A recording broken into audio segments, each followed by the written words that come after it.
Dando início à nossa segunda parte, na primeira nós tratamos sobre a advocacia. A segunda parte dos nossos vídeos, nós iremos tratar sobre a Ordem dos Advogados do Brasil.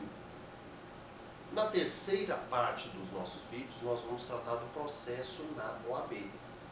Sobre Ordem dos Advogados do Brasil, os assuntos abordados serão fins de organização, o Conselho Federal da OAB, sua entidade suprema, os conselhos seccionais, como eles se regem, as subseções, as caixas de assistência dos advogados ou aos advogados e a forma como se acessa e se exerce o poder dentro da OAB, eleições e mandatos. Para iniciar, nós vamos falar dos fins e da organização da OAB. Guarde isso com você.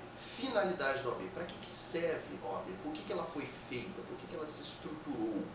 A OAB é uma entidade que busca, ela defende, primeiramente, a Constituição Federal, a ordem jurídica, o Estado democrático de direito, os direitos humanos, a justiça social.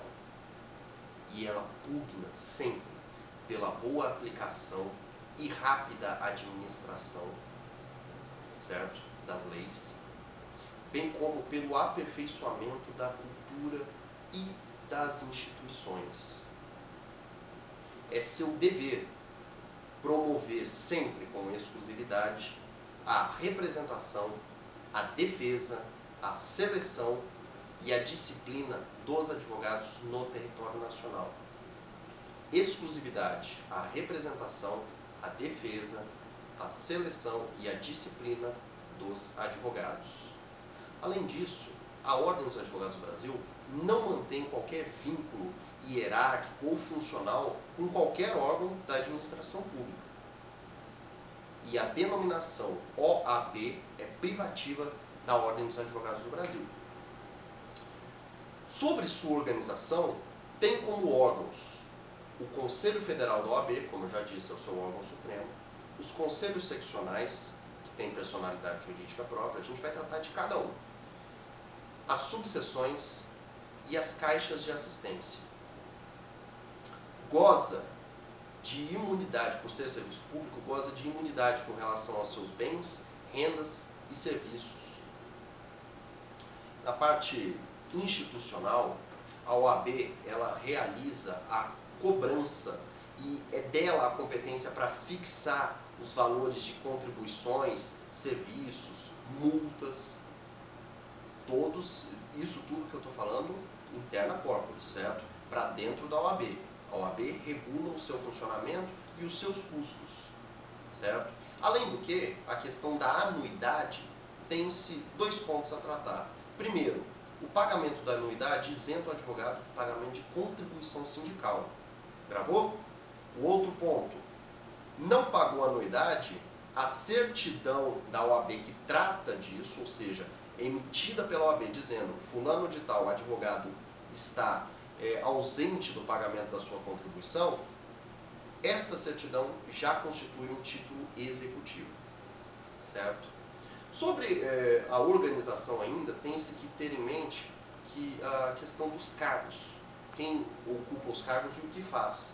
No nosso caso, o presidente, tanto da seção quanto da subseção da OAB, da seccional, quanto das subseções da OAB, ele tem a legitimidade de agir judicialmente ou extrajudicialmente sempre, em qualquer condição que houver infração a disposto nesta lei ou aos fins dessa lei, ou seja, transgressão a qualquer coisa disposta nessa lei ou aos fins determinados por essa lei, o presidente deve agir, seja judicialmente, seja extrajudicialmente.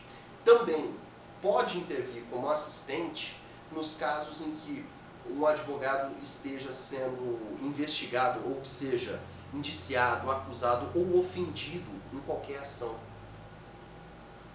Também tem-se necessariamente que tratar que o presidente da seção, o presidente da seccional da OAB, eu tendo a sempre falar seccional do Distrito Federal. Então você que está aí me assistindo, me perdoe, tá? Sempre que eu falar seccional do Distrito Federal, por algum acaso, entenda que o uso do cachimbo importa a boca, tá?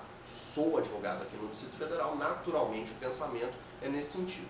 Mas continuando, o